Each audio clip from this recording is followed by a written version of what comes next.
Hi friends, আমি বর্ণিতা। আজকে ফের চলে এসেছি নতুন একটা রেসিপি নিয়ে। তো আজকে করব সর্ষে, কারি পাতা, পেঁয়াজ, কাঁচা লঙ্কা আর কালো জিরে ফোড়ন দিয়ে আমি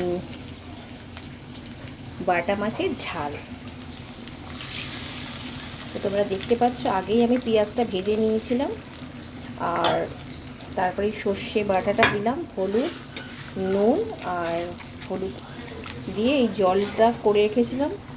সর্ষেটা বাটা, যেহেতু আমার পেঁয়াজ, কারি পাতা, কাঁচা লঙ্কাটা ভাজা ভাজা হয়ে গেছে, তো আমি এগুলো দিয়ে দিয়েছি। আর আজকে আমি লঙ্কার গুঁড়ো দেবো না, যদি সর্ষে দিচ্ছি তাই কাঁচা লঙ্কা দিয়েই করবো।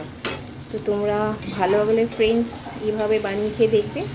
মানে সর্ষে দিয়ে তো মাছের ঝাল খাও, কিন্তু কারি পাতা দিয়ে তো খাও না।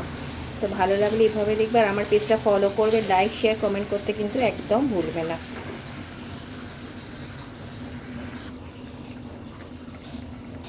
তো ফ্রেন্ড দেখতে পাচ্ছ, আমি মাছের যে গ্রেভিটা ফুটে গেছে, আমি এখন মাছগুলো দিয়ে দিলাম।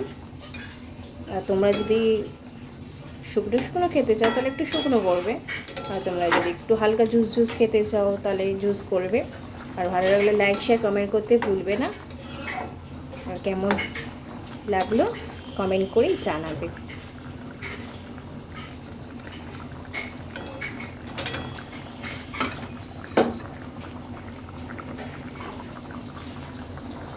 তো বাই ফ্রেন্ডস।